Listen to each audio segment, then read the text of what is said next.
Yang berikutnya, bahwasanya kita harus beriman kepada semua yang disebutkan dalam kitab Allah dan sunnah Rasulnya Shallallahu Alaihi Wasallam tentang nama dan sifat tanpa tahrif, yang menyimpangkan maknanya, tanpa tamtsil, itu menyerupakannya dengan makhluk, tanpa takyif, mengimajinasikannya atau mendeskripsikannya, tanpa ta'til, yaitu menolaknya.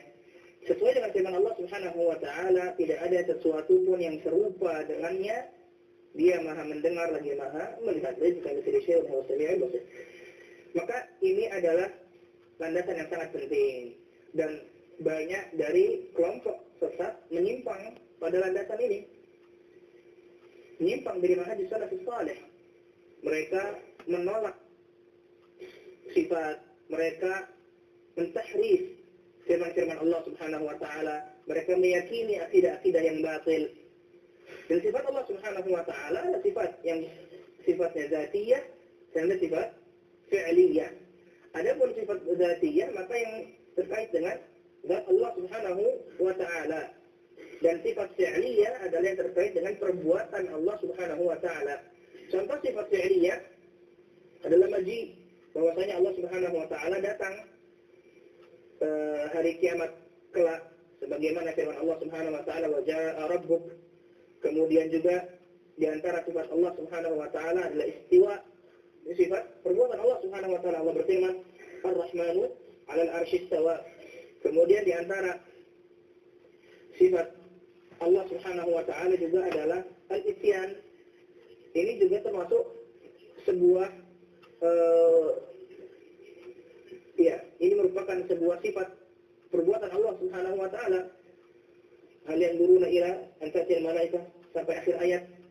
Kemudian kenapa Allah Subhanahu wa taala berbuat atau melakukan perbuatan ini?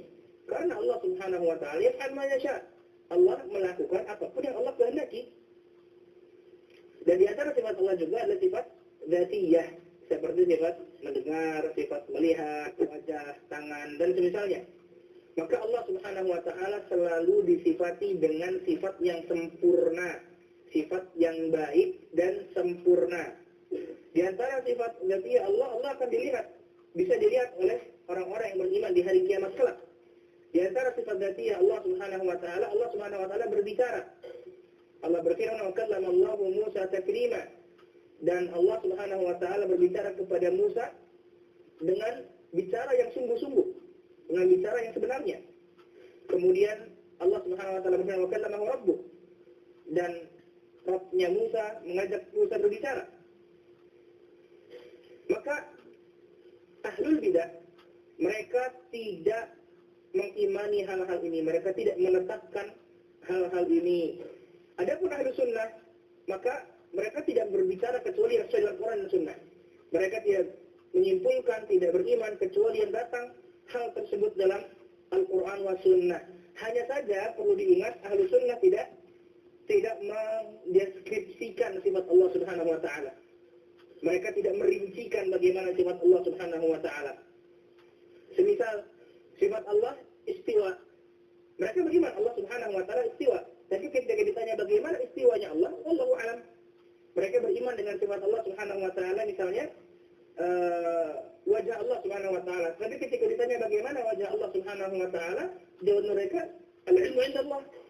Ilmunya hanya ada di sisi Allah Subhanahu wa taala, sehingga mereka tidak mendeskripsikan apa yang mereka tidak punya ilmunya tentang sifat-sifat Allah Subhanahu wa taala. Nah,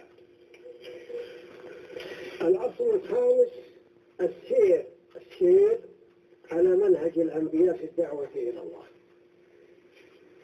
والبدء بما بدأوا به، دعوة الناس إلى التوحيد الخالص، ومخالفة فرق الضلال الذين ابتدعوا طرقا في الدعوة ومناهج مخالفة لمنهج الأنبياء.